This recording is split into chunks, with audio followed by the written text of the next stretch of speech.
importantes, ¿verdad? Una parte o un componente que se le llama sistema nervioso central y el sistema nervioso periférico.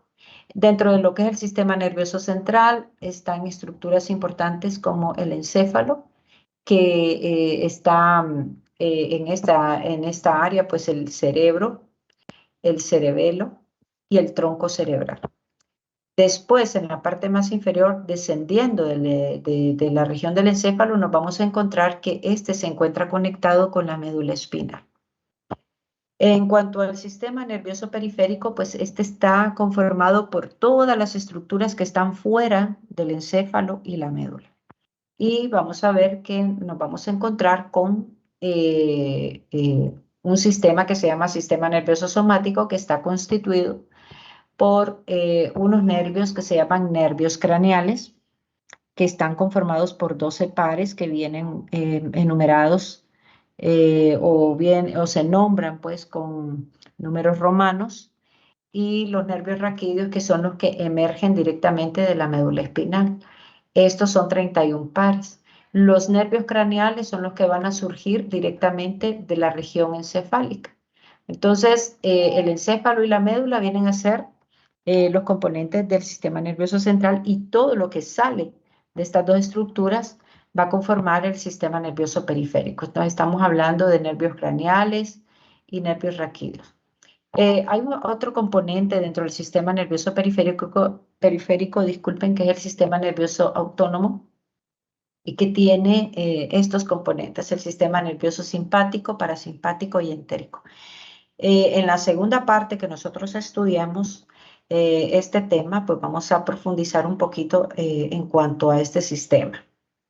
Ahora bien, siempre que nosotros estudiamos un aparato o sistema, tenemos que conocer el origen embriológico. ¿Y cuál es el origen embriológico del tejido nervioso? Bueno, ya ustedes que están llevando embriología y neuroanatomía seguramente saben que el ectodermo es el que juega un papel fundamental. La hoja germinativa ectodérmica sufre un plegamiento que va a constituir algo que se llama tubo neural.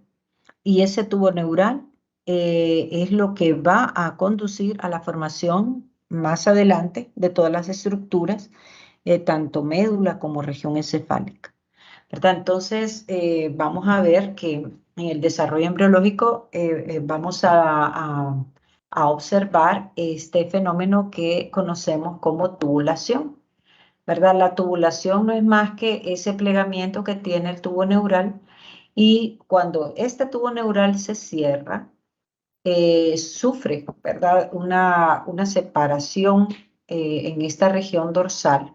Pueden ver ustedes aquí una separación de una zona que está conocida o es determinada como zona de la cresta neural. Esta zona de la cresta neural se va a separar de lo que va a ser el tubo neural, ¿verdad? Y más adelante se modifica esta zona de la cresta neural, dejando algo que se conoce como raíces de los ganglios dorsales. Pero todos estos fenómenos, recuerden ustedes que se llevan a cabo en las primeras semanas de desarrollo. Cuando se está formando este proceso de tubulación, nosotros estamos hablando, nos estamos remontando a la tercera semana, ¿verdad? O a mediados de la tercera semana, en donde ocurre este fenómeno. Y vamos a ver más adelante la importancia que tiene este tubo neural, porque este tubo neural está constituido por un montón de células epiteliales que en conjunto forman algo que se llama neuroepitelio. Y el neuroepitelio tiene capacidad mitótica. Y cuando éste tenga mitosis celulares, todas estas células que estén conformando el tubo neural van a constituir entonces las diferentes poblaciones, tanto de neuronas como de células gliales. No sé si tienen alguna pregunta ahorita. Sería bueno que estén atentos y que me contesten, porque si no, pues yo voy a pensar que es que no me escucharon o que no se comprendió. Por el momento todo bien, doctora. Ok, entonces vamos a continuar. Vámonos aquí, esto solo es para que vean ustedes que nuestro sistema nervioso, además de todos los componentes centrales como el encéfalo, el cerebelo y la médula espinal, pues aquí tenemos anexos todas estas estructuras conocidas con el nombre de nervios, ¿verdad? Acuérdense que los que salen del encéfalo serán los craneales y todos los que emergen de la médula espinal serán los raquídeos. No vamos a hablar de detalles de la distribución de todos estos nervios porque esto es competencia ya de la asignatura de neuroanatomía, pero recuerden que para que existan estas estructuras o estas terminaciones nerviosas tienen que tener una base o un punto de origen y este punto de origen lo representa el cerebro con la médula espinal. Ahora, dentro de lo que es el tejido del sistema nervioso, vamos a ver que existen dos poblaciones neuronales, perdón, dos poblaciones de células, ¿verdad? Una son las neuronas, ¿verdad? Que son las unidades básicas más importantes, estructurales y funcionales, ¿verdad? Del tejido nervioso. Pero no solamente existen las neuronas, también existen células de apoyo o de sostén, y estamos hablando de este otro grupo de células que son células de la neuroglia. Entonces, todo este grupo de células de apoyo, como lo dice el propio término, ¿verdad?, de la neuroglia, esto se va a referir a células de sostenimiento. Estas células van a hacer nutrición, o sea que van a llevar nutrientes a todo el tejido nervioso y también sirven como células protectoras. Acordémonos que las neuronas, como son las unidades principales, las unidades celulares básicas, estas son las que van a hacer las funciones que les comentaba yo de recibir los estímulos del medio externo y también a través de estas neuronas se van a mandar las respuestas motoras que nos van a servir para sobrevivir en el medio en que nos encontramos. Entonces, es importante recordar cómo es la estructura de las neuronas.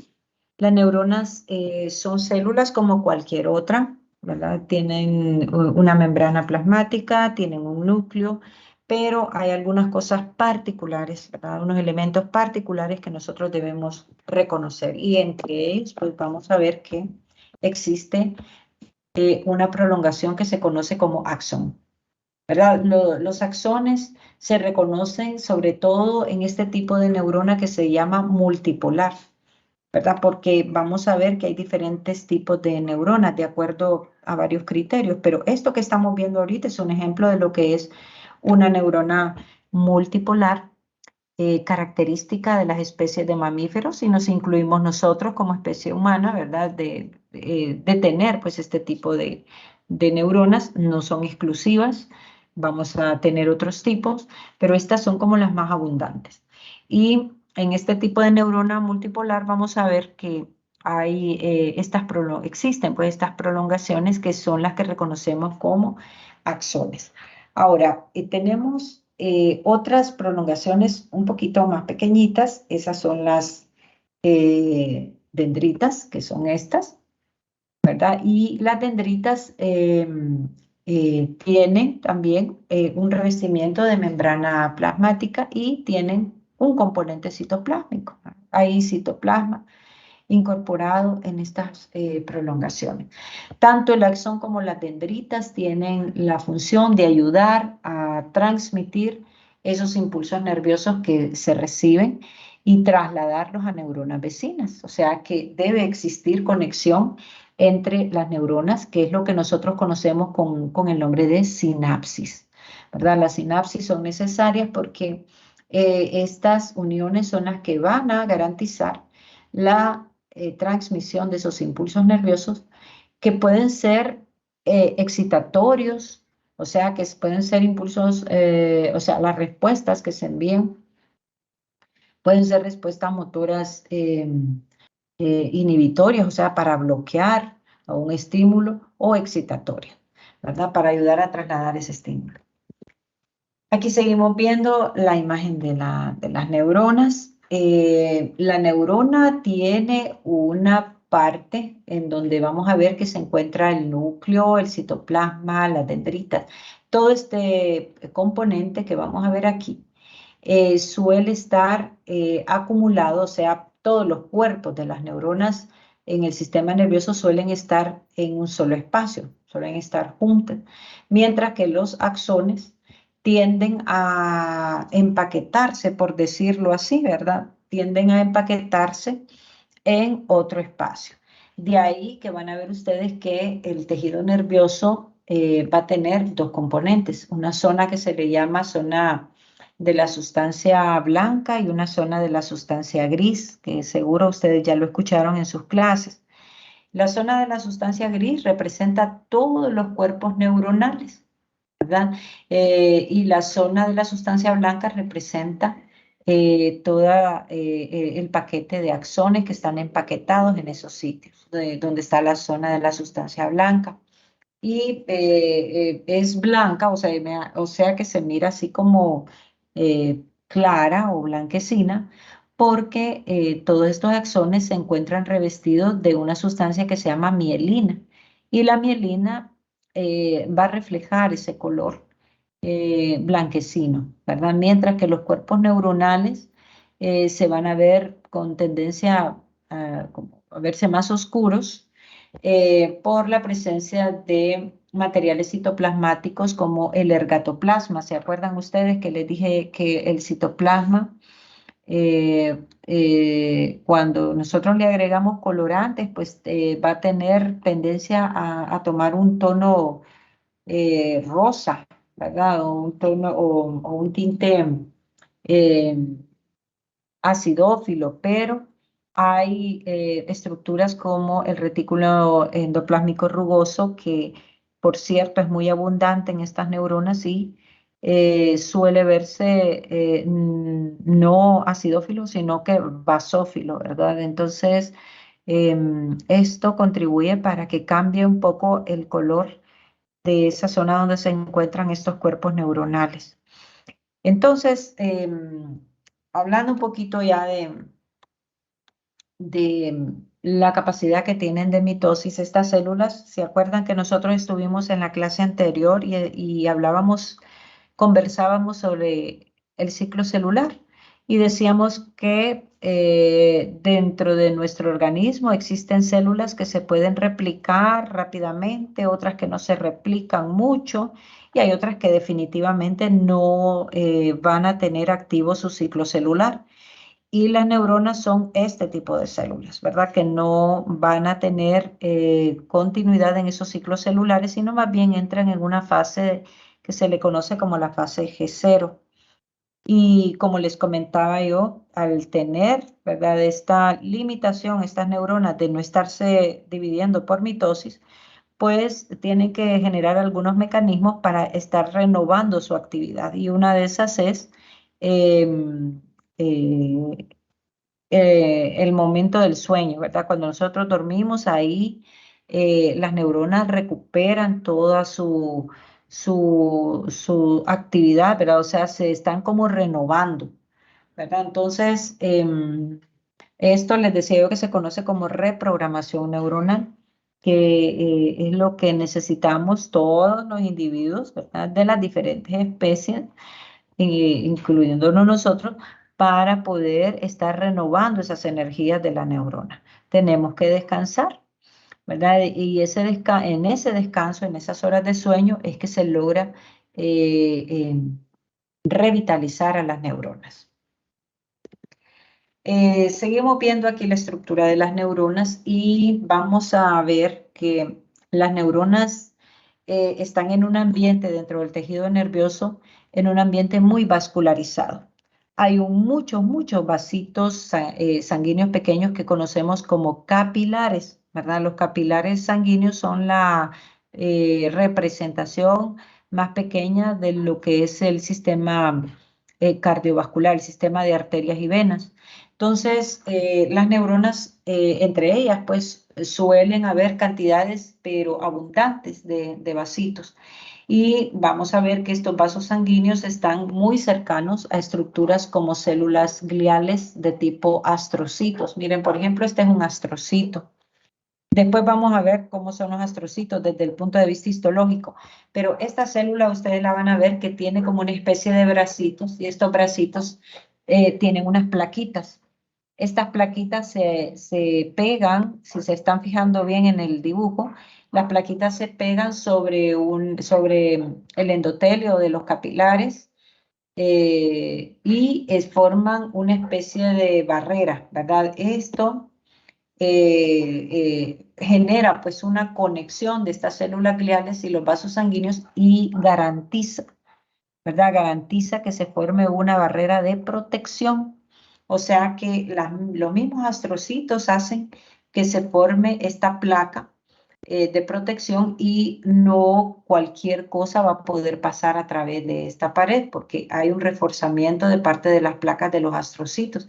Esto es lo que nosotros conocemos con el nombre de barrera hematoencefálica. La barrera hematoencefálica estaría constituida entonces por las placas que se encuentran en las prolongaciones de los astrocitos y que están adosadas en la superficie de la pared de esos capilares para brindar o conferir protección. Ahora, aquí les estoy mostrando algunas micrografías. Aquí en el lado izquierdo, lo que estamos viendo es una micrografía que se le ha aplicado un reactivo que se llama azul de toluidina. Por aquí lo podemos ver, aquí dice toluidina. Miren. La toluidina le da azul de toluidina le da una imagen como azulada a las estructuras del tejido. Todo esto nosotros también lo conocemos en cualquier corte que nosotros estemos viendo. Todos estos componentes se conocen como, en conjunto como neurópilo o neuropilo, como quieran, pero el neurópilo es un conjunto de neuronas con sus componentes intercelulares. Estamos hablando de células gliales, hablemos también de vasos sanguíneos, ¿verdad? Células de la microglia, que son células migratorias, etcétera. Entonces, todo esto sería el neurópilo o neuropilo, como quieran ustedes. Y aquí podemos ver en esta micrografía la presencia de los cuerpos neuronales. Aquí tenemos neuronas en donde el cuerpo neuronal está provisto en su citoplasma de abundante material teñido, ¿verdad? Con un tinte azulado, y estos serían el retículo endoplásmico rugoso que en conjunto, por ser muy abundante también, ¿verdad? Forma como placas gruesas dentro del citoplasma, y esto es lo que nosotros conocemos como corpúsculos de Nissl. O sea, los cuerpos o corpúsculos de Nissl vienen a ser todo ese retículo endoplásmico rugoso que está dentro de la estructura de la neurona, o sea, en el citoplasma, ¿verdad? Y que se ve con esa tonalidad. Ahí vemos el nucleolo se puede ver bien redondito, y el núcleo, miren, el núcleo se ve un tanto pálido en comparación con el nucleolo. Entonces, esa es una característica en las micrografías del tejido nervioso, en donde usted va a ver un núcleo grande, ¿verdad? Con un nucleolo bien definido, con bastante corpúsculos de Nissl, y el núcleo con cierta palidez, ¿verdad? Un poquito más pálido de lo que es la estructura del núcleo. Ahora, a la derecha lo que estamos viendo son cortes de tejidos, pero vistos con microscopía electrónica de transmisión, ¿verdad? Ahí podemos ver el retículo endoplásmico rugoso por aquí, miren los saquitos por acá, pero no solamente esto, podemos ver lisosomas por aquí, aquí hay algunas mitocondrias, y por acá lo que estamos viendo son los plegamientos del aparato de Golgi, ¿verdad? Por acá. Entonces, vamos a ver que también dentro del tejido nervioso vamos a encontrar algunas tinciones, algunos elementos, ¿verdad? Que se ven como en gránulos muchas veces. Y me estoy refiriendo a estos puntitos que estamos viendo aquí, ¿verdad? Estos granulitos son conocidos con el nombre, y esto no lo vamos a ver en todos los pacientes.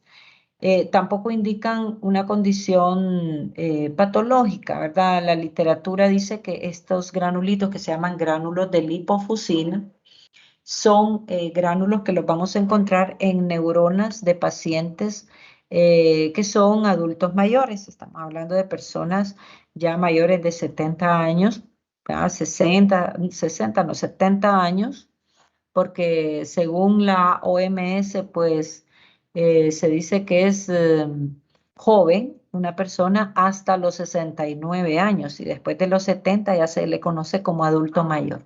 Entonces, a los 70 años ya se pueden encontrar, a empezar a ver estos gránulos de lipofuscina, que no son más que acúmulos de materiales que se han generado producto del metabolismo neuronal, ¿verdad? En este tejido.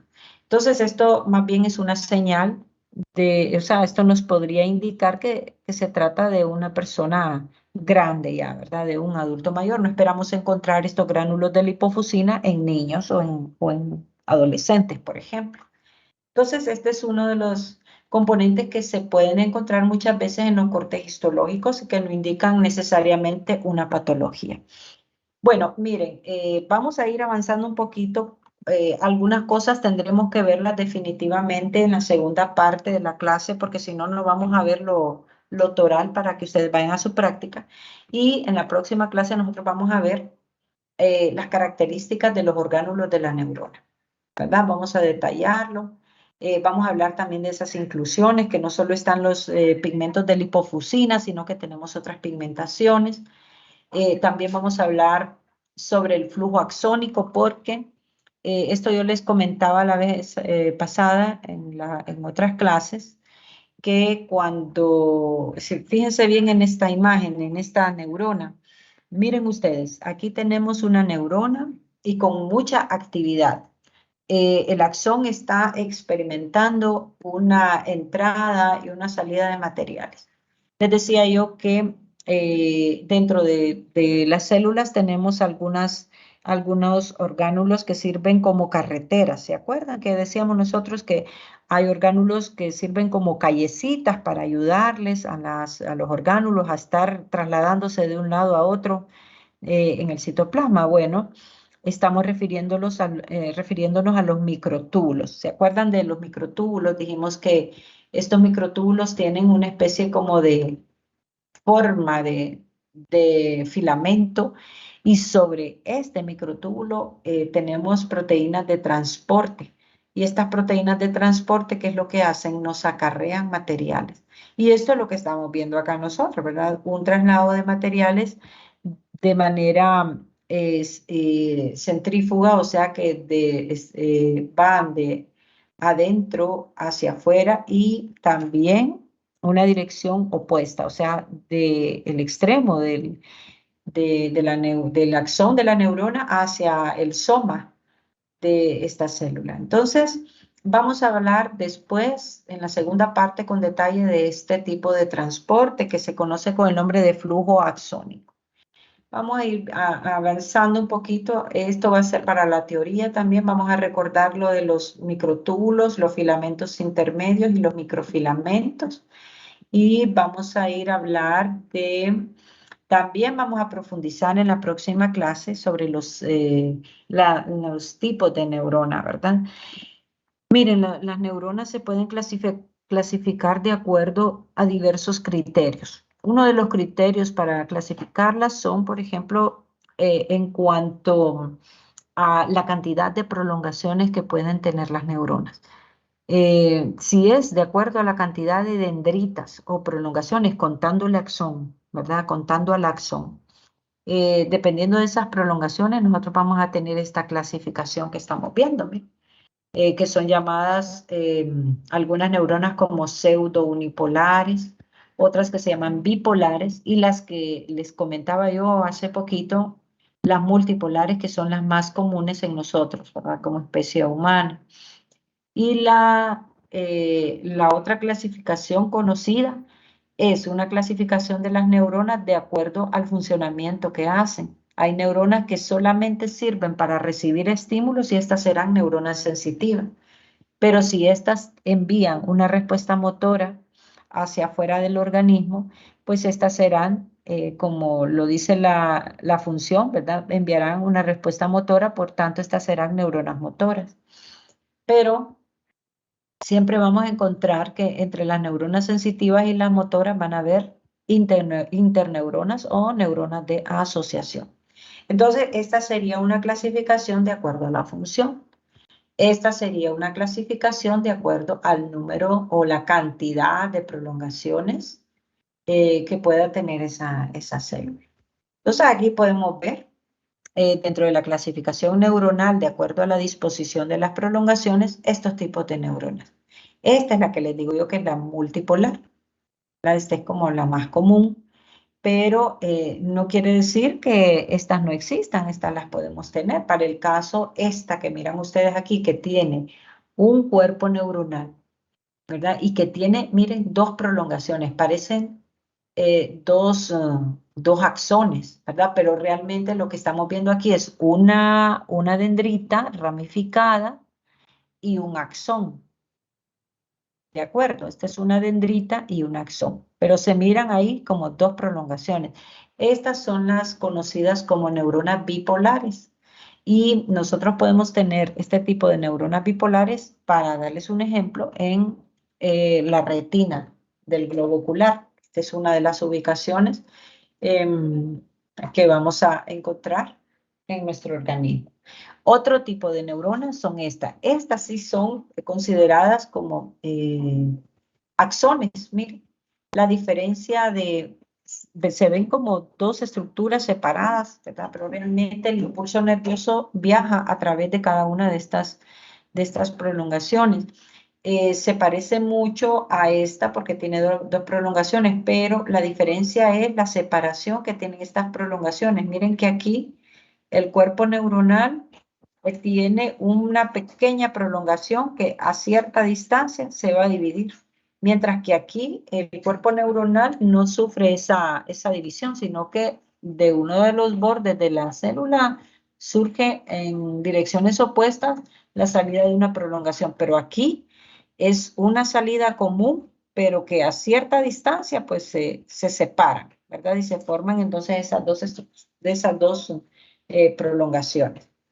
Y este otro tipo, bueno, y acá este tipo de neuronas nosotros las podemos encontrar en nuestro organismo, sobre todo en sitios como, por ejemplo, ¿se acuerdan que acabamos de hablar de los ganglios que están a los lados del tubo neural?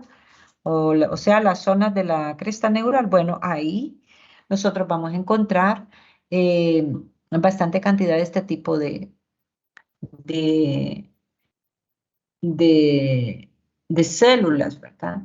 Y vamos a encontrar, perdón, en los ganglios, no, vamos a encontrar en los ganglios de las raíces dorsales, ya vamos a ver los ganglios de las raíces dorsales, ahí es donde vamos a encontrar este tipo de material.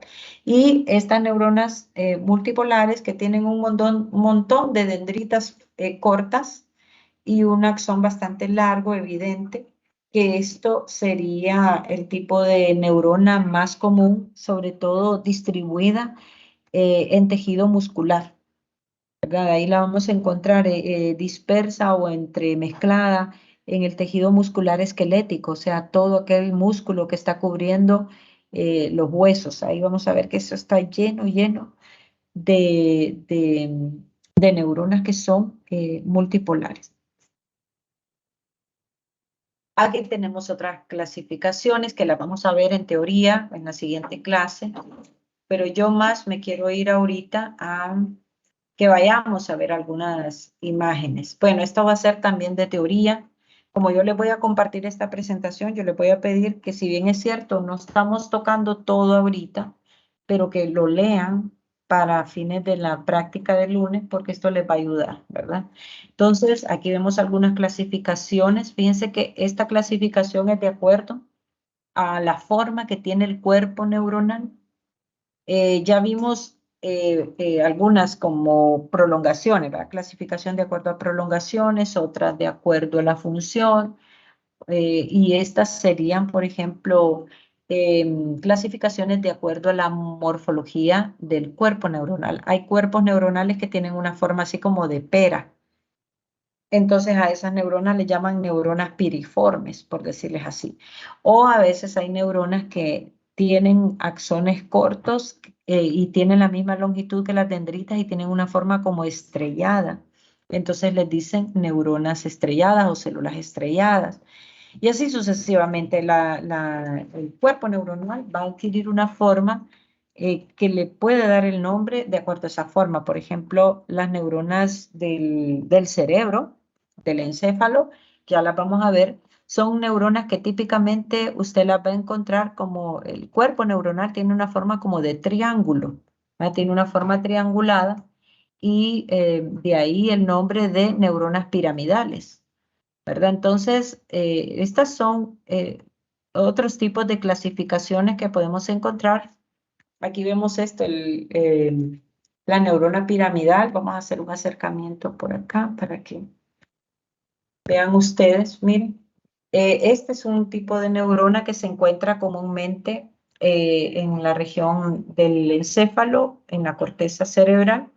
Y aquí vamos a ver nosotros la forma, la morfología como triangulada que tiene esta neurona. Otras que tienen forma como de estrella, como les decía yo, estas serían neuronas estrelladas, ¿verdad? Esta, por ejemplo, es una neurona de Purkinje. Tiene forma, la literatura dice que tiene una forma, un cuerpo neuronal en forma de pera, ancho en la parte de la base y un poco angosta en la parte más alta. Entonces, esta forma piriforme caracteriza a las neuronas de Purkinje, que son las que vamos a encontrar en estructuras como cerebelo. ¿Tienen alguna pregunta ahorita?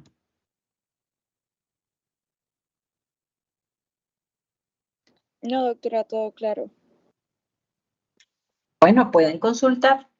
Aquí quiero que nos detengamos un poquito porque esto sí tiene que ver mucho con la práctica que van a tener el lunes, el reconocimiento de algunas células del tejido nervioso.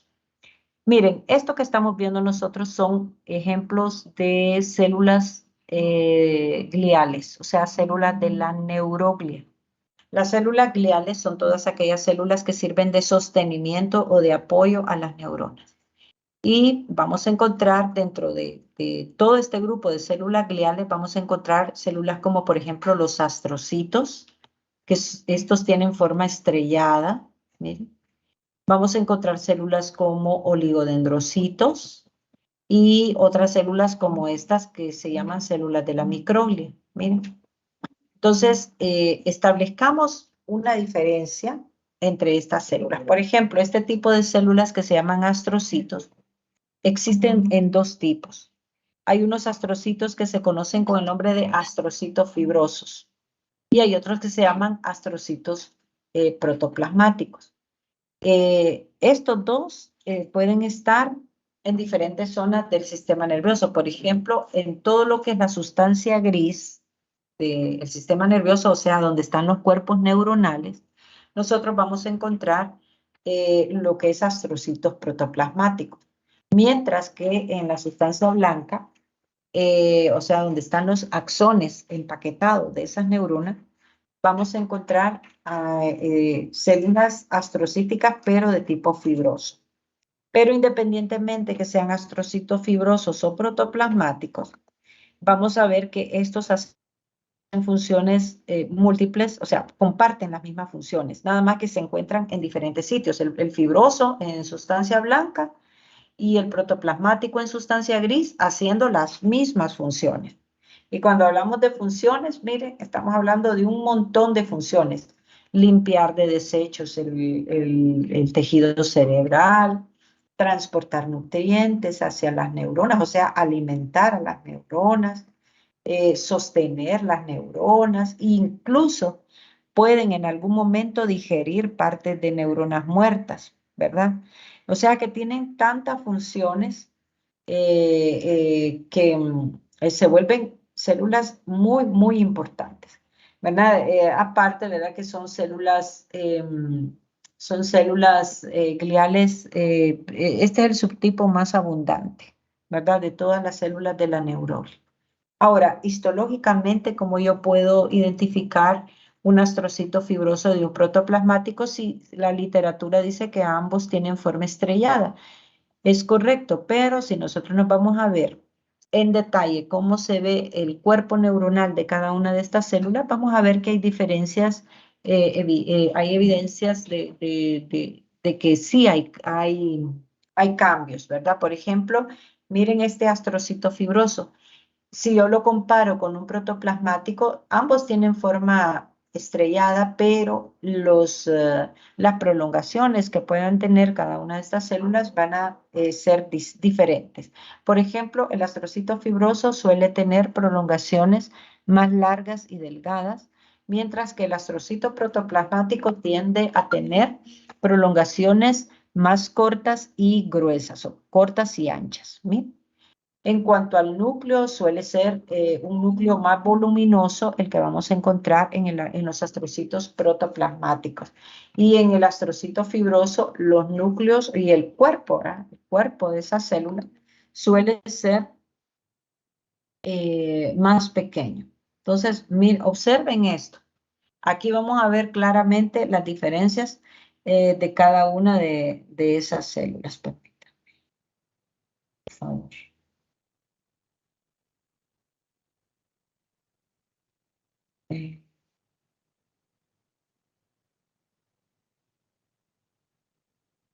Permítame, que solo creo, estoy contestando, creo.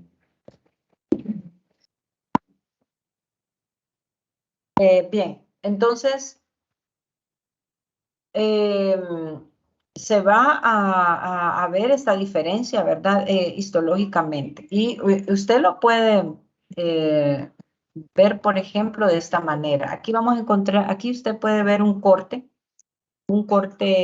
histológico. Aquí se puede ver perfectamente la presencia. Miren, esto es un método especial en donde se colocan anticuerpos, ¿verdad? Se llama método de inmunotinción. Es un método especial para resaltar las características de esta célula. Pues se utiliza mucho este método de tinción y aquí podemos ver, pero perfectamente, las prolongaciones de estas células. Este es un astrocito fibroso. Se reconoce fácilmente porque son células con cuerpo celular pequeño y prolongaciones delgadas y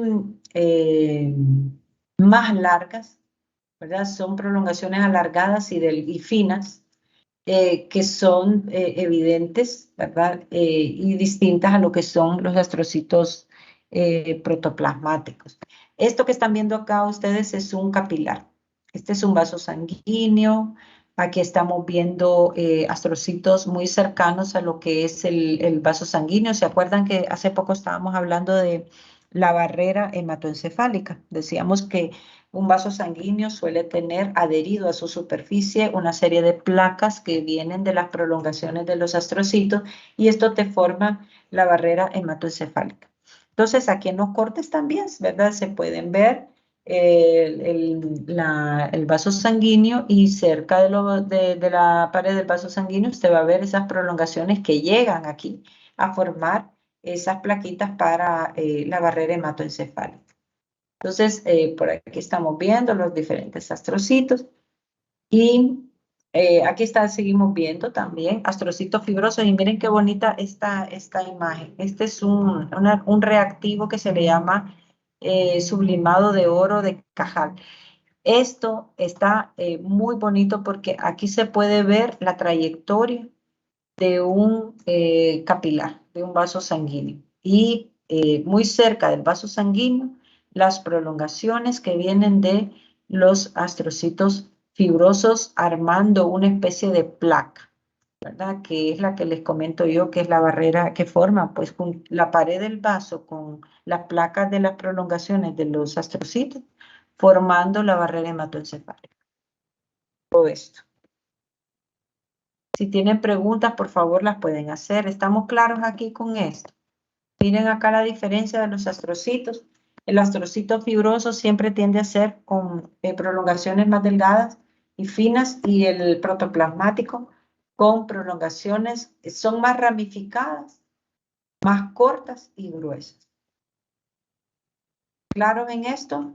¿Hay dudas?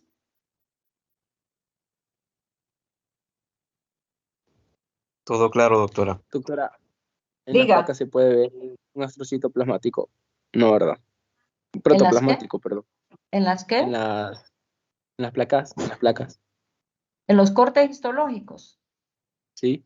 Sí, pero depende lo que usted utilice, ¿verdad? El reactivo que usted utilice, porque, por ejemplo, nosotros no vamos a ver en los laboratorios nuestros, con el microscopio óptico, usted no va a ver esto así, ¿verdad? Tienen que utilizarse esos reactivos especiales para resaltar la trayectoria de esas células y de las estructuras anexas, como para el caso de estos capilares. Entonces se tienen que utilizar reactivos especiales. En verdad no es así tan fácil que se van a ver con cualquier colorante.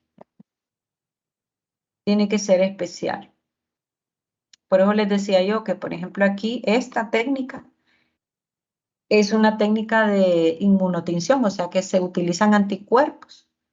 Que son marcadores, o sea, usted aplica al tejido un material a base de anticuerpos y estos anticuerpos le marcan, o sea, que le van,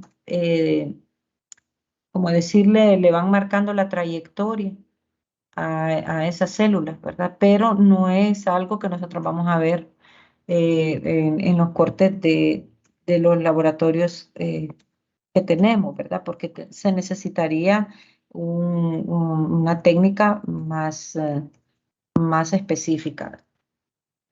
Ahora, bueno, hablando de otro tipo de células, volviendo aquí a las imágenes, aquí. Este otro grupo de células son los oligodendrocitos. Este es otro grupo de células gliales. Tienen un cierto parecido con los astrocitos, nada más que tienen menos ramificaciones y son más pequeñas. Estas son células menos abundantes que los astrocitos, son más pequeñas en volumen y con menos ramificaciones. Miren. Y si usted quiere ver en las imágenes, ¿verdad?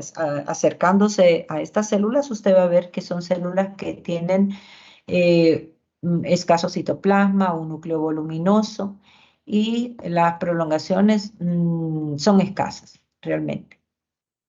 Aquí hay otro tipo de célula glial, que es esta que se conoce como célula de la microglia. Es bien diferente el aspecto que va a tener esta célula de la microglia, porque si ustedes se fijan ahorita aquí, esta célula de la microglia tiene un núcleo ovalado, alargado más que todo, un núcleo como que se viera aplanadito. Miren, por acá. Este es un núcleo plano, alargado, muy diferente a cómo se ve un oligodendrocito con un núcleo bien voluminoso, escaso citoplasma. Y muy diferente a su vez con los astrocitos, ¿verdad? Entonces, si nosotros nos ponemos a comparar, pues vamos a ver que sí se pueden diferenciar, porque las características tanto de las prolongaciones como del cuerpo de la célula, pues nos permiten hacer esa diferenciación. Otra cosa importante aquí, cuando yo quiero diferenciar las prolongaciones para el caso de las células de la microglia, es que estas prolongaciones tienden a tener una forma como de espinitas. Si se fijan ustedes aquí, son como ramitas espinosas, como parece que fueran espinas que salen, o puntas, ¿verdad? Que salen de las prolongaciones. Cosa que no vamos a ver ni en oligodendrocitos ni en astrocitos. Entonces, esto nos ayuda a establecer una diferencia de este tipo de células. Para el caso, bueno, esto lo que estamos viendo era de los astrocitos, pero En cuanto a los oligodendrocitos, y solo para tocar un poquito de la teoría, miren, los oligodendrocitos son células que son, en cuanto a función, son diferentes a los astrocitos, porque lo que hacen en este caso es producir una sustancia que se llama mielina. La mielina es necesaria para que acelere la transmisión de los impulsos nerviosos de una neurona a otra. Y estas células suelen estar enrollándose, o enrolladas en los axones de las neuronas. Este es un cuerpo neuronal, miren, y este es un axón. Y miren, el axón está pero lleno de células o de oligodendrocitos que están formando como láminas. Miren, aquí si nos acercamos bien, realmente lo que vamos a ver es una célula plana que se ha enrollado alrededor del axón, y esto está formando una vaina que se llama vaina de mielina. Los oligodendrocitos son células que encontramos en el sistema nervioso central. Hay otro tipo de células que también producen mielina, pero que están ubicadas en sistema nervioso periférico, o sea, en nervios. Esas se llaman células de Schwann. Entonces, hay que tratar de diferenciar, o sea, el nombre de estas células. Ambas producen mielina, ¿verdad? Que es una sustancia que tiene bastantes lípidos y proteínas, más lípidos que proteínas, y que sirve como un aislante, ¿verdad? En el axón de la neurona, pero realmente la función de la mielina dentro de estas células que son oligodendrocitos y células de Schwann es eh, eh, acelerar la transmisión del estímulo neuronal, ¿verdad? De ese impulso nervioso. Entonces, por eso es que los axones van a tener un montón de vainas de mielina acá eh, para acelerar este traslado de la información. Ahora, hay dos tipos de oligodendrocitos. Hay unos que le llamamos interfasciculares, que son estos que estamos viendo aquí sobre el axón, y hay otro tipo que se menciona en el texto de Garner, que se refiere a un tipo de oligodendrocitos que se llaman, también se conocen como células satélites, que se van a posicionar muy cerca de lo que es o directamente pues sobre el cuerpo de la neurona, el cuerpo neuronal, donde está el núcleo del citoplasma. Entonces, los cuerpos neuronales suelen estar cubiertos por algunas células productoras de mielina, pero en este caso se llaman células satélite. La función de estas células satélite pues no se mira clara en el libro de texto, ¿verdad? No dice realmente cuál es la función, pero sí establecen claramente las funciones de los oligodendrocitos interfasciculares, que serían estos que están posicionados en los axones. Entonces ahí vamos a encontrar estos dos tipos de oligodendrocitos, ¿verdad? Oligodendrocitos interfasciculares y las células satélite que estarían adosadas aquí, en estas zonas donde se encuentra la membrana rodeando el citoplasma y el núcleo. Y aquí estamos viendo una célula de la microglia. Miren, ¿se acuerdan que les dije yo que las células de la microglia las podemos diferenciar por el núcleo? Es un núcleo alargadito, y el cuerpo de esta célula glial es un cuerpo bastante pequeño y con prolongaciones que emiten unas pequeñas ramitas que tienen el aspecto como de espinitas. Y cuando nosotros nos vamos a ver a los cortes, por ejemplo, aquí están viendo una micrografía, ¿verdad? Podemos ver la presencia. Esto sí es un corte de rutina con hematoxilina y una serie de líneas alargaditas. Usted podría ver en tejido, por ejemplo, en tejido nervioso con hematoxilina y eosina, también podría haber, por decirle, astrocitos, ¿verdad? Pero se necesitan de reactivos para que usted pueda ver la trayectoria de los vasos sanguíneos, por decirle algo. Entonces, por eso hay algunas células que usted sí las mira bastante fácil. Por ejemplo, aquí este es el corte con la rutina de hematoxilina y eosina. Y aquí la puede ver, ¿verdad? La forma alargada, basófila de los núcleos. Y lo que le quiero decir es esto, las prolongaciones usted no las mira. Se fija que aquí, con esta tinción, usted no puede ver las prolongaciones. Todo esto, si yo lo quiero ver, tengo que buscar otros reactivos para poderlos resaltar. Entonces, apenas lo que vamos a ver ahí es material nuclear. Yo puedo ver con hematoxilina y eosina también cuerpos neuronales, ¿verdad? Yo puedo ver neuronas, por ejemplo, por aquí estamos viendo algunas, pero prolongaciones, muy difícil verlas solamente con hematoxilina y eosina. Lo mismo con oligodendrocitos, lo mismo con astrocitos. Usted puede ver los núcleos tal vez con hematoxilina y eosina, pero ya las prolongaciones tiene que utilizar otros reactivos. Aquí estamos viendo otro tipo de células que pertenecen al tejido nervioso como células de sostén. Estas son las células ependimarias. ¿Qué son las células ependimarias? Bueno, las células ependimarias son células que las vamos a encontrar formando un epitelio de revestimiento en los canales medulares, vaya, en el interior de la médula espinal. La médula espinal tiene, como pueden ver ustedes aquí, un pequeño conducto, y si hacemos un acercamiento de ese conducto, al ampliarlo vamos a ver que esa luz de esa médula espinal que estamos viendo aquí tiene un revestimiento de células ependimarias. Aquí lo que estamos viendo a la derecha es una micrografía electrónica, por eso vemos ahí el color como sin tinción, ¿verdad? Con colores realmente no se ve. Pero aquí podemos ver la cercanía de dos células ependimarias. Aquí está el dominio lateral. Miren, este es el dominio lateral. Aquí podemos ver algunos complejos de unión. Y aquí tenemos una célula ependimaria y por aquí estamos viendo otra.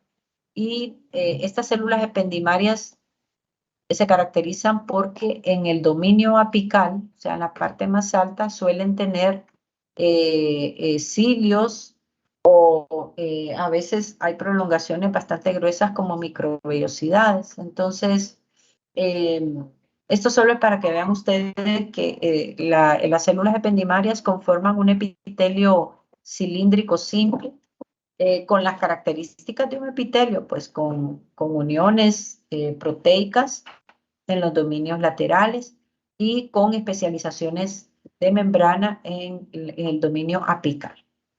¿Tienen preguntas?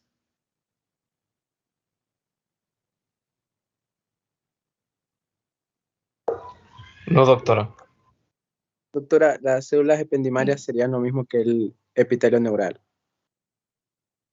No, las células ependimarias surgen del epitelio neural.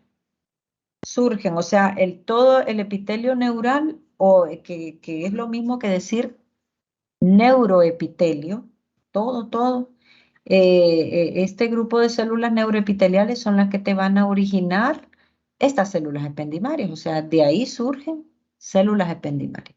Pero en sí, estas células ependimarias son las que te van a constituir el epitelio que va a revestir la luz de estructuras como la médula espinal y a nivel del encéfalo, todas las cavidades naturales que tiene el encéfalo, los ventrículos, por ejemplo, los ventrículos laterales tienen un revestimiento de células que son células ependimarias. Pero cuando hablamos de neuroepitelio, realmente no solamente lo está conformando la célula ependimaria, sino que el neuroepitelio te va a originar todo, desde neuronas hasta células gliales, ¿verdad? Vamos a ver aquí.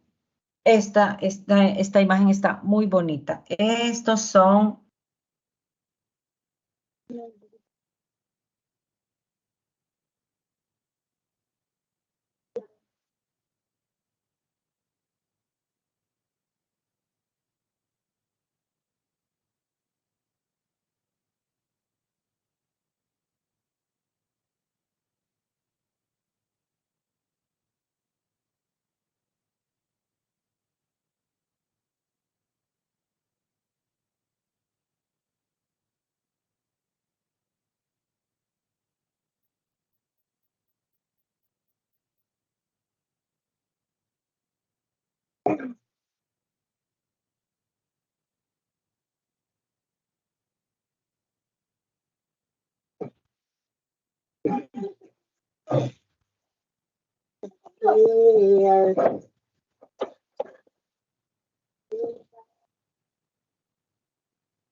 Doctora, no se escucha.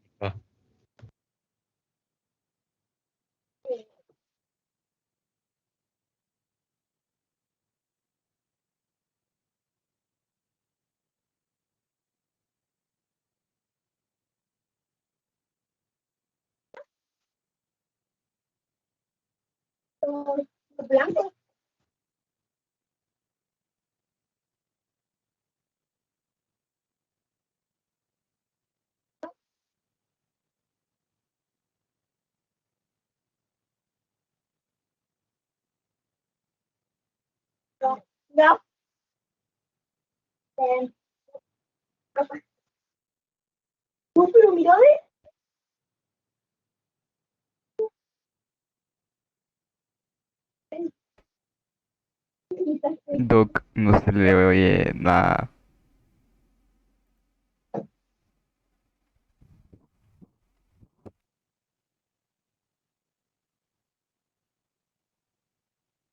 No se escucha, doctora.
¿Me escuchan o solo a mí me falla? Dice. A todos, dice.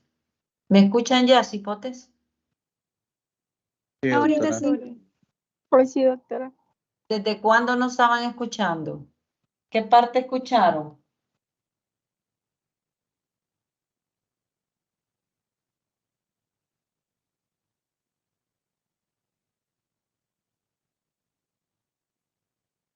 ¿Escucharon sobre esta parte que estábamos comentando de las células de la microglia? Sobre esa parte ya no. ¿Acá? Cuando la empezó a explicar fue cuando no se le escuchó. Cuando mencioné, esto sí lo escucharon. Lo de las células ependimarias, sí, lo del oligodendrocito también. En el oligodendrocito fue que falló el internet. Bueno, el micrófono. Aquí, Sí, pero no me dijeron nada. Entonces, les decía yo que con el oligodendrocito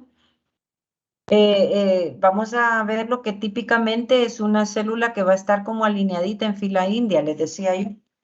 No vamos a ver las prolongaciones porque la tinción no nos ayuda para ver prolongaciones, pero sí se ve los núcleos alineados de tal forma que usted puede asumir que está enrollándose esta cadena de oligodendrocitos en un axón. Y la disposición que van a tener, por ejemplo, las otras células productoras de mielina, como las células de Schwann, no van a tener esta distribución, solo el oligodendrocito. Ya vamos a ver cómo es la célula de Schwann. Y les decía yo que con la célula de la microglia, que es otra célula que les dije yo que son células que no vienen del neuroepitelio, sino que son células mesenquimatosas que primero se conforman en monocitos en circulación sanguínea y este monocito luego sale de circulación y se viene a tejido nervioso a conformar la célula de la microglia. Esta es una célula migratoria. Pues esta es la forma típica de las células de la microglia. Acuérdense que les dije que la célula de la microglia tiene prolongaciones. Si nosotros vemos tinción con hematoxilina y eosina, sí le vamos a ver los núcleos. Núcleos aplanaditos, como pueden ver ustedes acá.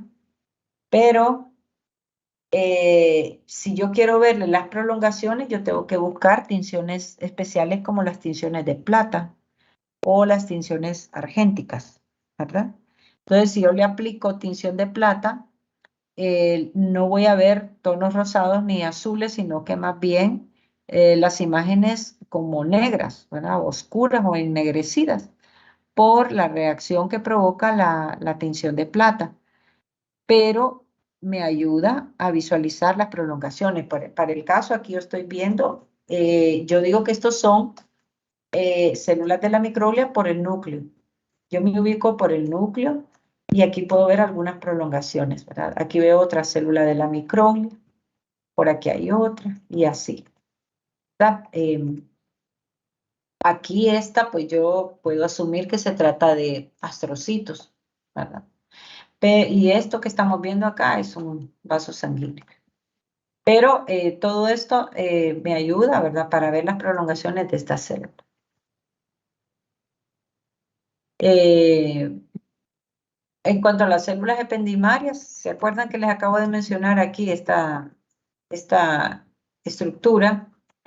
Todos los conductos naturales, tanto del encéfalo como de la médula espinal, van a tener este revestimiento de células cilíndricas que serían las células ependimarias.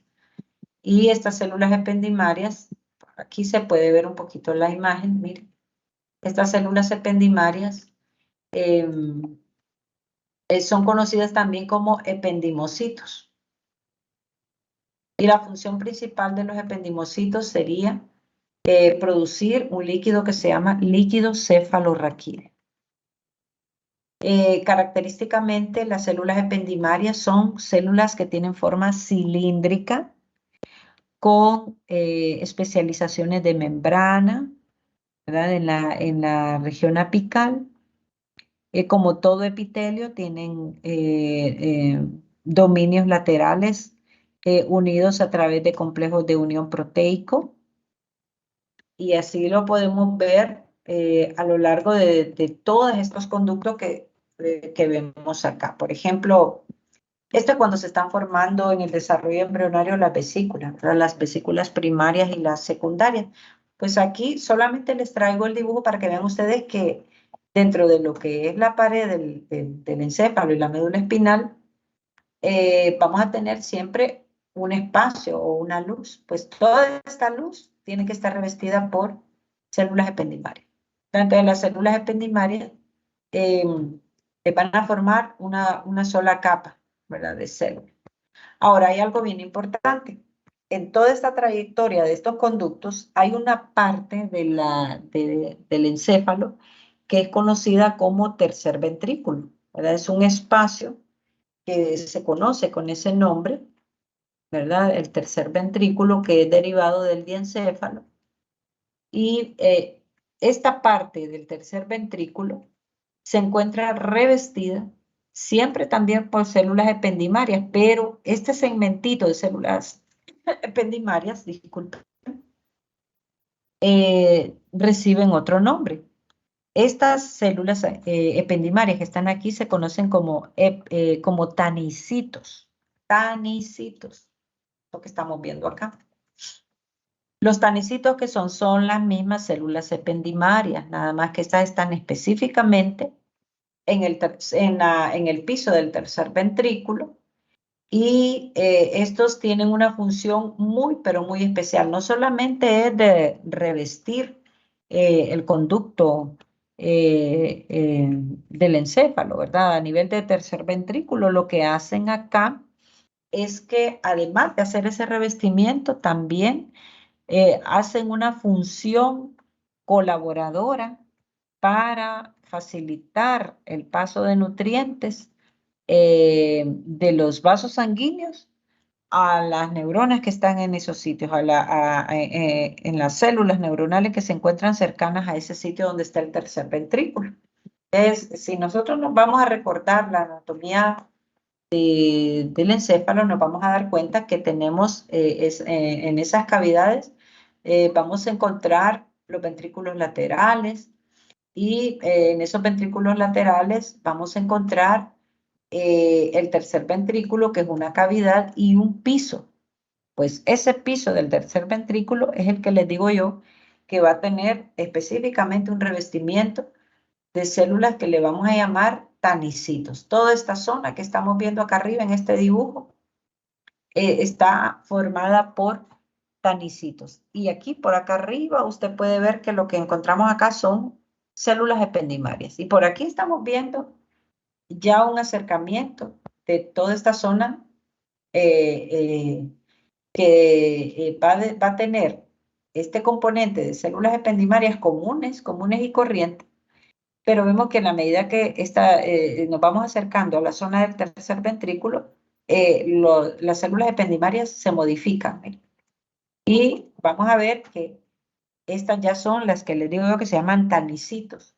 Y el tanicito, ¿por qué es diferente al ependimocito común y corriente? Bueno, siempre va a ser una célula cilíndrica, siempre puede tener presencia de cilios, pero en el extremo interno de esta célula ependimaria de tipo tanicito, vamos a encontrar unas prolongaciones especiales que van a servir para conectar tanto los vasos sanguíneos, la pared de los vasos sanguíneos, con las neuronas.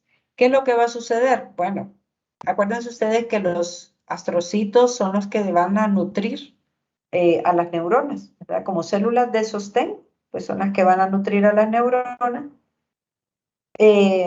trasladando esos nutrientes a través de estas prolongaciones, pero a veces hay sitios en donde no alcanza, pues, no logran llegar los astrocitos. Entonces, en esos sitios donde las neuronas no tienen esa ayuda de los astrocitos, pues la tienen de los tanicitos. Entonces, los tanicitos, ¿qué es lo que van a hacer? Absorben nutrientes o ayudan a potenciar el traslado de nutrientes de manera directa a lugares o a neuronas que necesitan ese soporte nutricional. Entonces, de esa manera, hace su contribución el tanicito. Pero la morfología es muy parecida a los ependimocitos que están revistiendo el resto de las cavidades de la médula espinal y el encéfalo.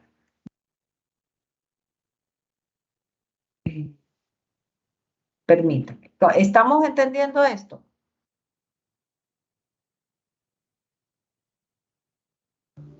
Sí. Sí, doctora. Ok. ¿Qué es un camino? Una luz, un espacio, hueco, tejido y tiene una luz, una calidad. Bueno, entonces aquí pueden ver ustedes, miren, esto es con una tinción de azul de toluidina.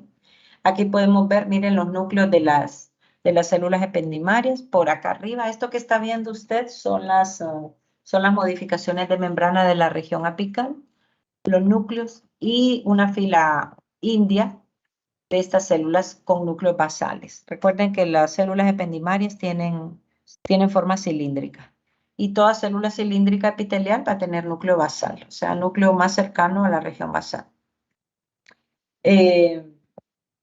Ahora, en cuanto a cómo vamos a visualizar las células de Schwann, recuerden que dijimos que las células de Schwann son células también productoras de mielina, igual que los oligodendrocitos. Nada más que estas células están en sistema nervioso periférico. Cuando nosotros vimos el oligodendrocito, acuérdense que lo vimos con este aspecto, así, como un grupo de células que están haciendo como una especie de fila india, que ahí pues no se miran las prolongaciones, pero sí se mira el núcleo haciendo una fila. Esta es la visión típica del oligodendrocito en sistema nervioso central. Pero la célula de Schwann, que también produce mielina en sistema nervioso periférico, va a tener otro aspecto, y es este. Miren, todo esto que estamos viendo es un nervio. Acuérdense que los nervios, tanto nervios raquídeos como nervios craneales, son prolongaciones que salen tanto de médula como de encéfalo respectivamente, pero estas prolongaciones, si nosotros queremos ver un corte longitudinal del nervio, de esa prolongación, usted va a ver una cantidad grande de núcleos. Esta es una tinción con hematoxilina y eosina.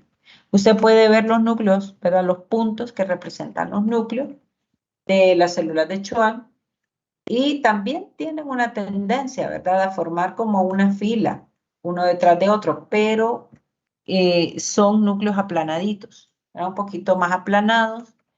Y lo que vamos a ver aquí, que hay un aspecto como ondulado del tejido, porque estos son los paquetes, ¿verdad?, de axones que conforman una estructura nerviosa, un nervio. Todo esto es un nervio. ¿Y un nervio de qué está constituido? De paquetes de axones. Estos paquetes de axones forman como un empaquetado a manera de zigzag o de vaivén, ¿verdad? Como ondulatorio, un trayecto ondulatorio. Entonces, esto es lo que nos ayuda a diferenciarlo de lo que sería una visión de las células oligodendrocíticas, que vean que es muy diferente el aspecto que tiene. Oligodendrocito y célula de Schwann. Luego, bueno, esto lo vamos a hablar con detalle en la próxima clase, cuáles son los componentes de la mielina. Y vamos a irnos un poquito más para ver esta parte, que es lo que les decía yo. Miren, es todo esto, decir neuroepitelio es hablar de todo el grosor del tubo neural. Miren, todo, no solamente las células ependimarias que están en esta luz, tapizando la luz, sino que todo el grosor del tubo neural te constituye el neuroepitelio, que también es conocido como neuroectodermo, todo. A partir del neuroectodermo, vamos a ver que se producen, o del neuroepitelio, se producen diferenciaciones celulares que te van a conformar, por ejemplo, neuronas, células gliales como astrocitos y oligodendrocitos, y además las células ependimarias. Se excluye del neuroepitelio a las células de la microglia porque estas provienen del disco germinativo mesodérmico. Acuérdense que provienen de células mesenquimatosas, que primero tienen que ser monocitos circulantes en sangre, que luego salen de ese torrente sanguíneo para ir a constituir macrófagos en tejido nervioso. ¿Estamos claros acá con esto?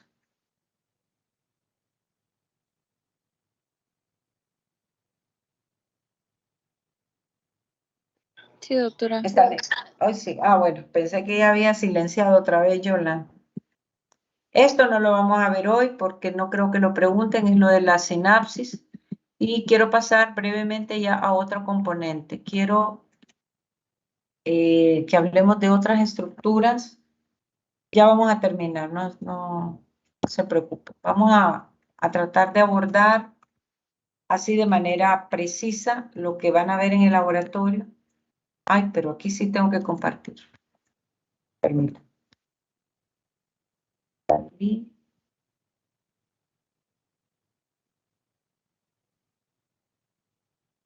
Aquí. Solo me confirman si logran ver. ¿Estamos viendo ahí? Se mira. Sí, ¿verdad? Bueno.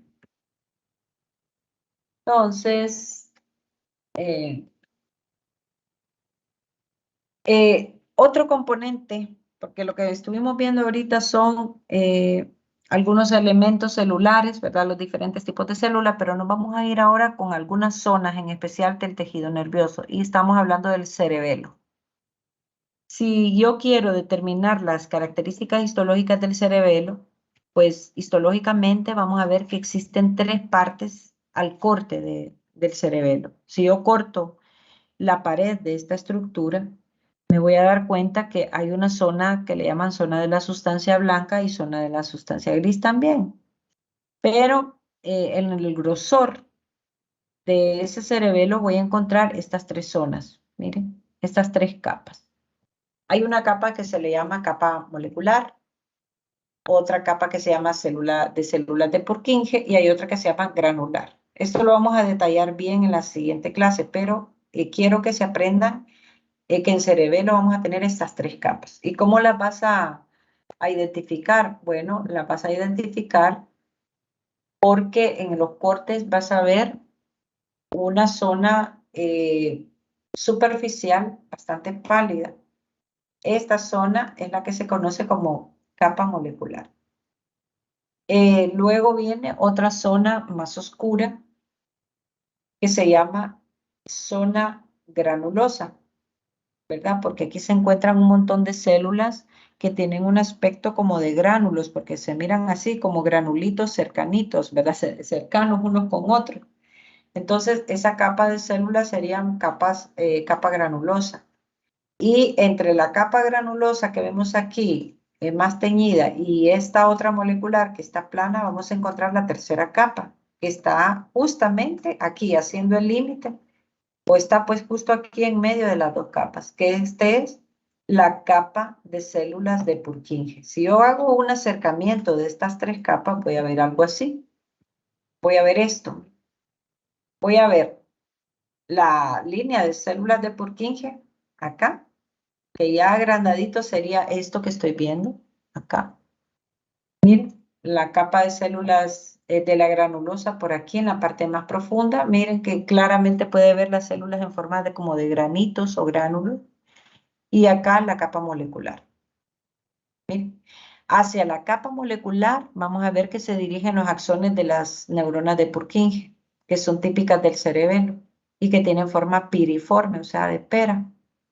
Y esta es la típica ubicación que van a tener estos 3 componentes. Entonces hay que aprenderse esas capas del cerebelo como 3 capas, ¿verdad? Y aquí las tenemos. La capa molecular, que se mira más pálida, es la más externa, conforma la corteza de la sustancia gris. Las células están más dispersas, pueden ver ustedes aquí, las células están bastante dispersas, hay material intercelular, pero mire que las células van a verse con núcleos más separados y esta sería la otra capa, que es la de células de Purkinje o neuronas de Purkinje, que son estas células que les digo yo que tienen una forma de pera, ¿verdad? El cuerpo de la neurona tiene una forma piriforme y los axones de estas neuronas de Purkinje van a dar o se dirigen pues hacia la zona de la capa molecular, o sea, la capa externa del cerebelo. Y la capa más interna que sería la granular, que es esta que está aquí, o granulosa, que vendría a conformar en el cerebelo la zona de la sustancia blanca. O sea, si les preguntan a ustedes que si tiene sustancia gris y sustancia blanca el cerebelo, sí lo tiene. ¿Y qué representa la zona de la sustancia blanca? Sería la capa granulosa. ¿Cuál sería la corteza? La zona de la sustancia gris representada por la capa molecular. Y entre estas 2 capas, la cadena de células de Purkinje. Aquí vemos las células de Purkinje La capa externa molecular, la capa interna granulosa, ¿verdad? Bueno, otra cosa que les van a preguntar es en cuanto a la cubierta o a las membranas que están como protegiendo el sistema nervioso central, y nos estamos refiriendo a las meninges. Miren, tanto el encéfalo como la médula espinal tienen una cubierta de membranas de tejido conectivo que las están protegiendo. Estas se llaman meninges. Y en las meninges la meninge pues, va a estar conformada por estos componentes. Por una membrana externa, o sea, que es la que está pegada al hueso. O sea, estamos hablando de esta membrana de afuera, desde la más externa hasta la más profunda. En toda la estructura del cuero cabelludo, aquí tenemos el cuero cabelludo, en el cráneo, usted va a encontrar el cuero cabelludo. Si levanta el cuero cabelludo, va a encontrar una membrana de tejido conectivo que está revistiendo, o sea, que está tapizando el hueso, que sería el periósteo. Este sería el hueso plano. Y si yo quito el hueso plano, me voy a encontrar con las tres cubiertas que forman las meninges. Y la más pegadita al hueso sería la dura madre. La intermedia es la que nosotros conocemos como aracnoides, y la más interna, que es la que está pegada al encéfalo, en este caso sería, miren, el cerebro con su sustancia gris y sustancia blanca, sería la pía madre. Entonces, cuando yo quiero ver la región del cráneo, me voy a dar cuenta de que aquí está el hueso plano y debajo del hueso plano la dura madre, que está representadita en gris.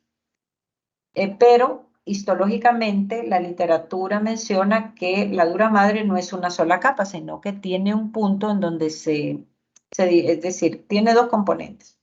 Una membrana de la dura madre que está pegadita al hueso, que se conoce como dura madre perióstica o capa perióstica, que es la que está pegada al hueso, y la otra membrana o la otra hoja, que es la que va a ir pegada a la segunda meninge, que se llama capa meningea, por eso el nombre, ¿verdad?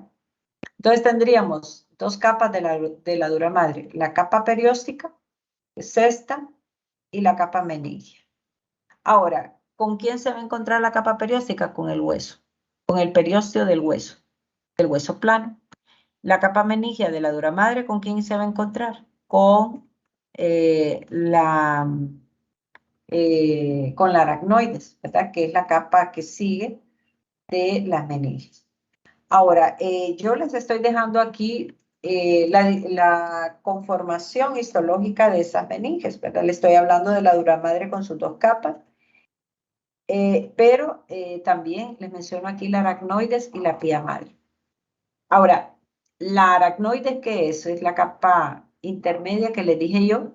No tiene vascularización, pero tiene bastantes fibroblastos especiales que forman, los fibroblastos tienen unas prolongaciones que tienen una forma como aracniforme, de ahí el nombre de esta segunda capa de la meninge. Entonces, aquí podemos ver todo lo verdecito que está aquí viendo usted es prolongaciones de fibroblastos que tienen sus cuerpos cercanos a la capa meningea. De hecho, todos los cuerpos de los fibroblastos te forman una membrana de tejido conectivo que luego de aquí pues van a partir las prolongaciones de los fibroblastos para formar todo este espacio en forma aracniforme, ¿verdad? Este se llama espacio aracnoideo, y aquí vamos a encontrar las prolongaciones que van a hacer contacto con la siguiente capa que está por aquí, que es la pía madre. Entonces, ahí les voy a dejar un poquito, vamos a detallar esto, pero sí tienen que tener claro que tanto la dura madre como la aracnoide son membranas de tejido conectivo, igual que la pía madre, ¿verdad? Todas las tres realmente son membranas de tejido conectivo. Aquí podemos ver la dura madre con su porción perióstica y la porción meningea. Aquí vemos la aracnoide, que está conformada por una lámina de fibroblastos, y las prolongaciones que van hacia abajo dejando un espacio, ¿verdad? Y este espacio es el que se va a conocer como espacio subaracnoideo, y la otra membranita que está pegada prácticamente a la superficie del encéfalo, que se llama pía madre. Ahora, hay algo bien importante. La dura madre y el aracnoides están conformadas por tejido conectivo denso y denso regular de tipo colagenoso, mientras que la pía madre está conformada por tejido conectivo laxo. Entonces yo les estoy dejando aquí la información para que se ayuden a ver. No, aquí, no, pía madre, aquí me estoy equivocando. La pía madre tiene también fibroblastos, que forman también un tejido conectivo, ¿verdad? A base de células fibroblásticas. Sí, todo es tejido conectivo, realmente. Tejido conectivo denso colagenoso, dura madre. La aracnoides conformada también por fibroblastos. Y la pía madre también por fibroblastos especiales. Y aquí la vemos, ¿verdad? Las hojas. Dura madre, aracnoides, la lámina del aracnoide que se comunica con la membrana meningia de la dura madre.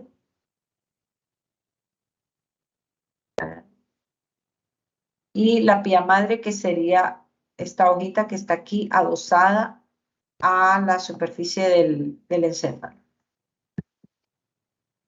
¿Qué otra cosa? Vamos a ver. Y ya por último, con el encéfalo, solo quiero que ustedes tengan capacidad de poder identificar en un corte histológico qué es lo que vamos a encontrar en esa zona de la corteza cerebral.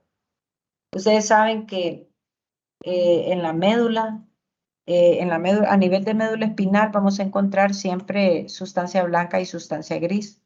Pero en el caso de la médula espinal, usted va a encontrar sustancia gris en el centro y sustancia blanca en la periferia.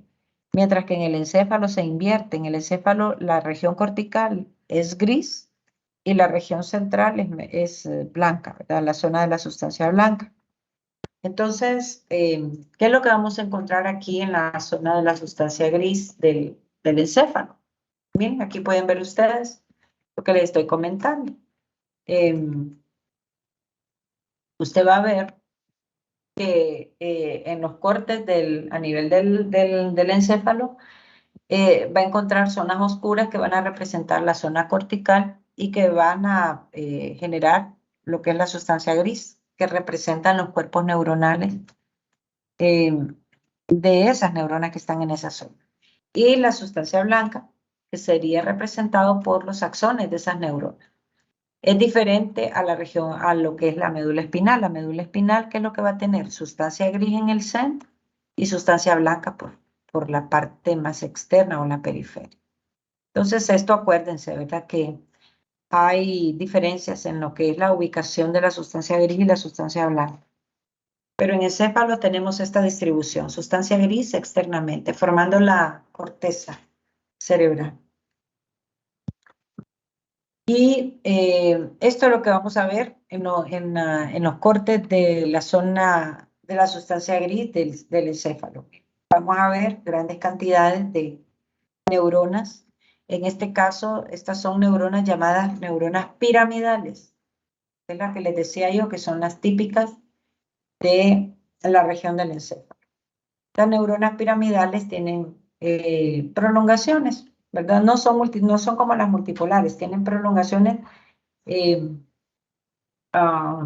y axón, ¿verdad? Tienen un axón y prolongaciones, pero estas prolongaciones son bien largas. El cuerpo de la neurona también es más pequeño, pero es piramidal, tiene forma triangulada. De ahí el nombre. Y si nos vamos a ver qué es lo que vamos a encontrar en la corteza cerebral, vamos a encontrar una serie de capas. Estas se las tienen que aprender. Estas son las capas histológicas de la corteza cerebral.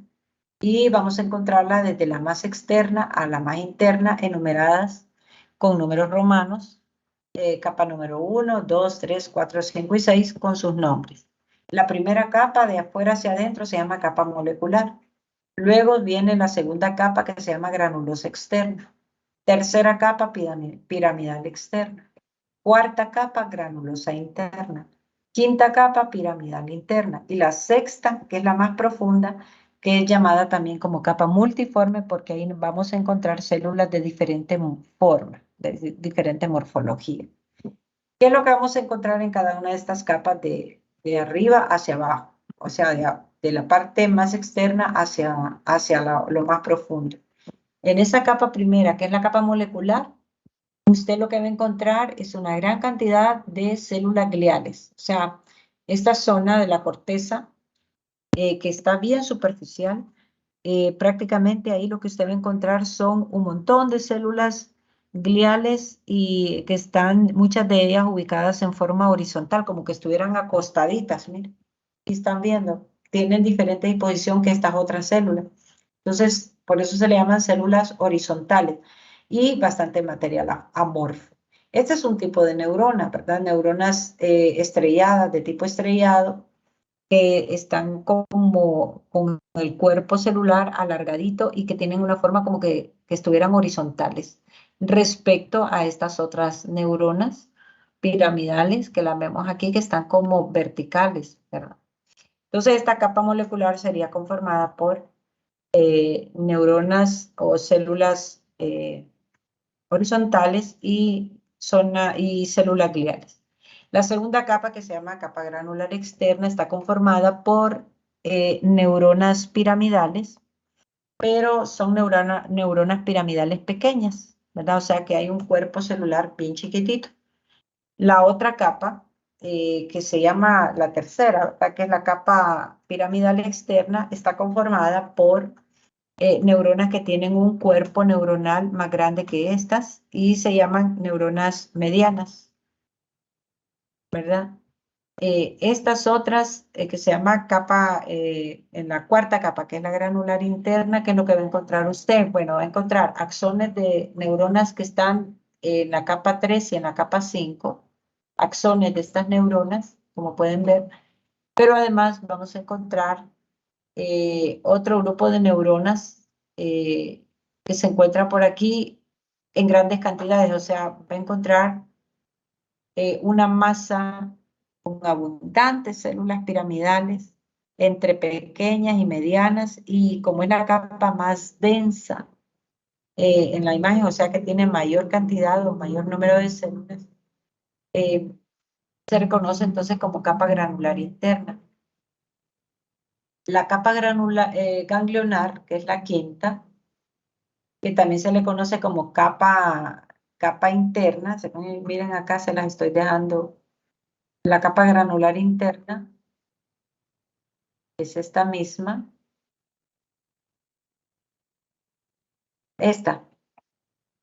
perdón, la granular interna, que es la que va a tener, esta sería la 4, o sea, esta. La granular interna que va a tener mayor densidad, que les decía yo.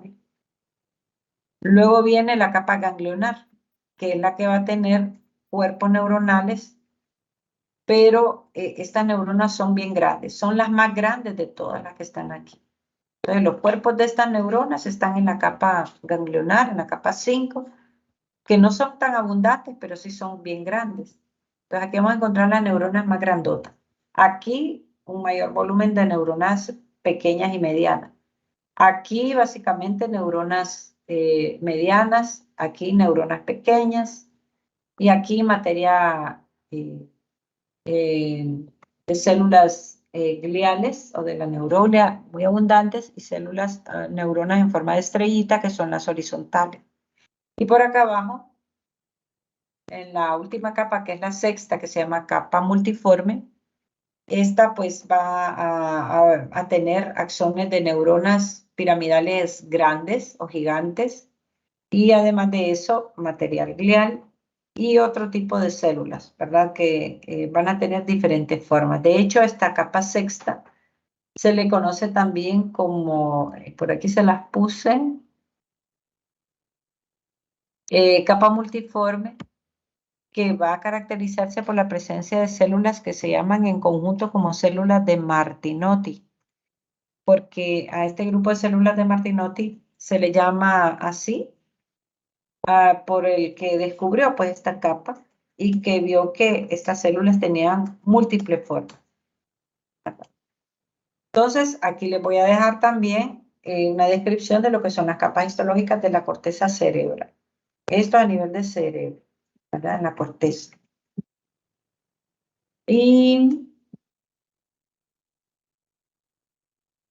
pasando ya a otra, allá bajando un poco a lo que es la médula espinal. Acuérdense que ahorita estábamos en encéfalo, pero ahorita vamos a médula, solo para darles una orientación de lo que pueden ver ahí, es que le van a poner un corte, ¿verdad? Le van a poner un corte de la médula. Los cortes pueden verse diferentes dependiendo del sitio donde estamos. Por ejemplo, si estamos a nivel de región cervical, pues se va a ver sustancia blanca abundante y sustancia gris en la médula espinal con una letra H, así como un aspecto como de alas de mariposa, la zona de la sustancia gris de la médula, con astas bastante delgadas, pero en la medida que vamos descendiendo en la médula espinal, vemos que se va modificando esa zona de la sustancia gris. Acuérdense que en cerebro se invertía, la sustancia gris queda en la corteza y la sustancia blanca en el centro, y aquí en la médula es al revés. La sustancia gris queda en el centro y la sustancia blanca en la periferia. Todo esto es sustancia blanca. Y miren que vamos a ver que se va modificando esta zona de la sustancia blanca dependiendo de donde nos encontremos. Por ejemplo, aquí vamos a ver que las astas anteriores y posteriores se vuelven muy gruesas ya en las zonas más bajas, ¿verdad? Donde se encuentra la médula espinal a nivel de segmento lumbar y sacro. Y en las partes más altas vamos a ver que hay una sustancia blanca, hay bastante sustancia blanca y una sustancia negra más reducida. O, perdón, sustancia gris, disculpen, más reducida. Bueno, aquí estamos viendo el neuropilo o neurópilo que les decía yo que significa acúmulo de neuronas con todo su material glial. Y aquí vemos las neuronas piramidales. Estas son las neuronas piramidales. Perdón, sí, estas son las neuronas, no son piramidales, aquí son multipolares.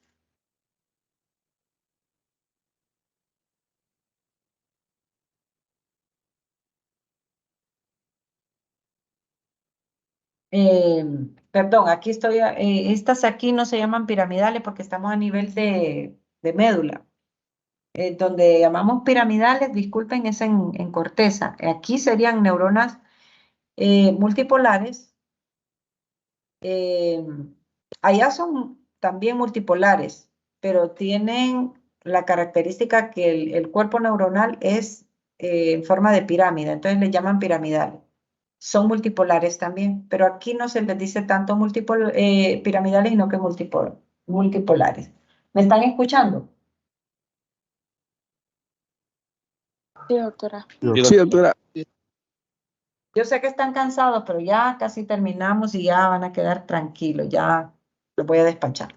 Entonces, estas neuronas multipolares que están en la sustancia gris de la médula, ahí las vemos.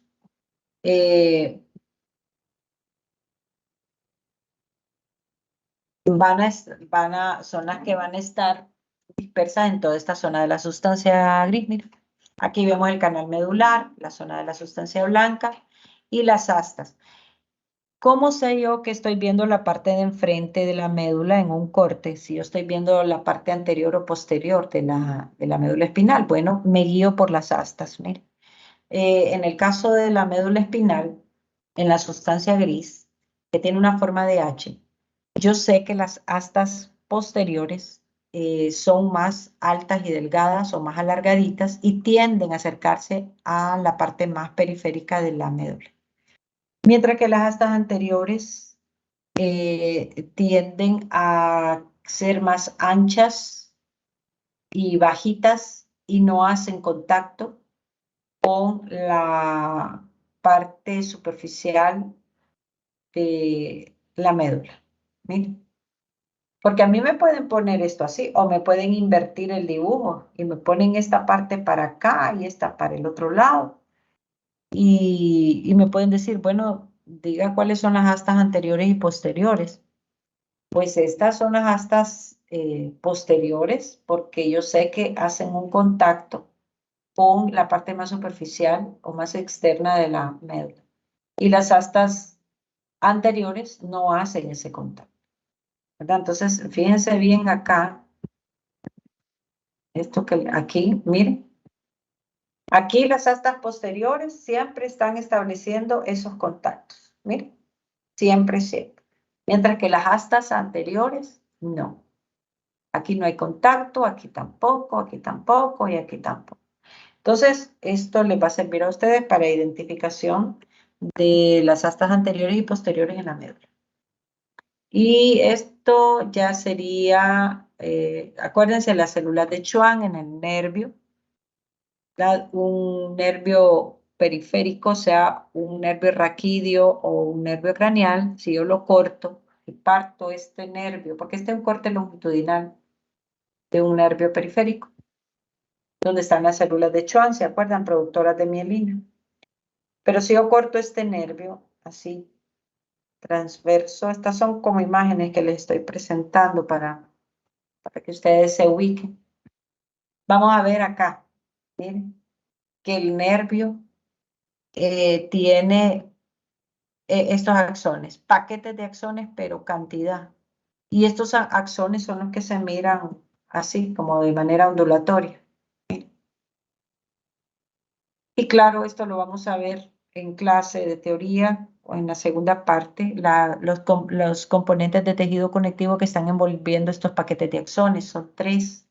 El epineuro, que es bien superficial, el perineuro, que te forma un empaquetamiento de varios axones, estos se llaman fascículos, y la membrana de tejido conectivo laxo que envuelve directamente a cada axón, que sería el endoneuro, ¿verdad? Entonces sería epineuro, perineuro, formando fascículos, y el endoneuro revistiendo los axones de manera individual. Y en un corte histológico, esto es lo que voy a ver de ese nervio. ¿Okay? Y otra cosa que les van a preguntar, esta es una visión de los nervios también. Otra cosa que les van a preguntar es sobre los ganglios raquídeos y los plexos también. Miren, ¿qué son los plexos coroideos? Miren, los plexos son, realmente son unas capilares, ¿verdad? Acuérdense que yo les dije que tanto en la médula como en el encéfalo hay canales, hay cavidades, pues esas cavidades están revestidas de células ependimarias. Pues esas células ependimarias, cuando pasan por formando ese revestimiento, en este caso sería este revestimiento, vamos a ver que por aquí pues se forma como una especie de ovillo de capilares, cercano a la luz, especialmente en zonas donde están los ventrículos laterales a nivel del encéfalo. Entonces, estas zonas en la parte del encéfalo, como los ventrículos laterales, tienen este revestimiento de células ependimarias, pero ahí vamos a ver que hay una red de capilares que también van a tener revestimiento de células ependimarias. Pues bien, esta pared de células ependimarias con esta pared de capilares conforman la estructura de lo que nosotros conocemos con el nombre de plexos coroideos. Entonces, en los cortes histológicos, un plexo coroideo lo va a ver usted así, miren, de esta manera. Vemos acá, miren la imagen, como una serie de plegamientos. Y en el interior va a encontrar células sanguíneas. Todo esto son células sanguíneas, pero esto nos dice que hay presencia de capilares, ¿verdad? De la luz de capilares. Dependiendo del corte, porque esto forma, como son ovillos de capilares, a veces usted va a agarrar un capilar así longitudinal, pero otras veces lo va a agarrar transversal, mira el corte. Entonces, dependiendo cómo agarra en ese momento el corte a ese ovillo de capilares, entonces puede ser que se miren capilares alargados o cortados transversalmente, pero siempre con una cubierta de células ependimarias a su alrededor. Y como colochitos o como una telita plegada. Miren. Estos serían los plexos coroideos. Y por último, los ganglios raquídeos. Miren, esta es la médula espinal. Aquí está la sustancia gris, la sustancia blanca. Estos son los nervios que ya forman parte del sistema nervioso periférico. Y esto lo vamos a ver en teoría. Solo quiero que vean que de estos dos nervios hay unos que salen de las astas anteriores y otros que salen de las astas posteriores. Pues los nervios que salen de las astas posteriores, o sea que se conectan con las astas posteriores, tienen una dilatación. El paquete de nervios tienen una dilatación y aquí vamos a encontrar unos cuerpos de neuronas que son las neuronas que le llaman bipolares. Al corte de estos ganglios espinales o raquídeos, vamos a encontrar estas imágenes. Miren. Vamos a encontrar que están formados estos ganglios raquídeos por una cápsula de tejido conectivo. Puede haber tejido grasoso también alrededor, pero básicamente cápsula de tejido conectivo, grasa por aquí afuera y un grupo de células que serían las células que le llaman ganglionares o células bipolares, que es lo que va a caracterizar la estructura de ese ganglio. Aquí podemos ver siempre la misma imagen con la cápsula de tejido y ese montón de flechitas que estamos viendo ahí, que son las somas de los cuerpos neuronales de las neuronas bipolares que están aquí adentro. ¿Por qué le llaman bipolar? Son las células aquellas que les decía yo que son neuronas que tienen una sola prolongación y que a cierta distancia se dividen y forman dos axones. Esas son las células bipolares, perdón. Las células bipolares. Y una de las ubicaciones de estas células bipolares son estos ganglios raquídeos que les decía yo. Pues al corte de estos ganglios raquídeos es donde vamos a encontrar lo que les decía yo, ¿verdad? La cápsula de tejido por fuera y los cuerpos de estas neuronas bipolares de esta forma. Todos esos puntitos representan las neuronas bipolares y aquí está, miren, lo que les decía yo, tejido adiposo y la cápsula de tejido conectivo rodeando al ganglio raquídeo. Bueno, esto es lo que les van a preguntar para la práctica de laboratorio. Hay muchas cosas que tenemos que revisar o que complementar, pero básicamente eso es lo que les van a preguntar para la práctica. Hay muchas cosas que las vamos a ver en teoría, pero con esto termino acá. No sé si tienen alguna pregunta.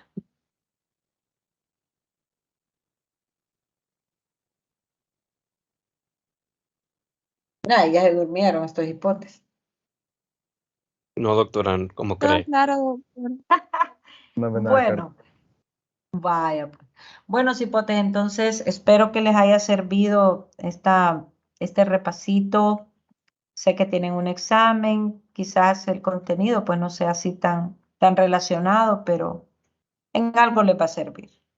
Yo voy a tratar de enviarles ahorita la presentación. Ojalá que puedan que yo pueda cargar esto en la plataforma para que ya lo tengan listo, para que lo estudien para el día lunes.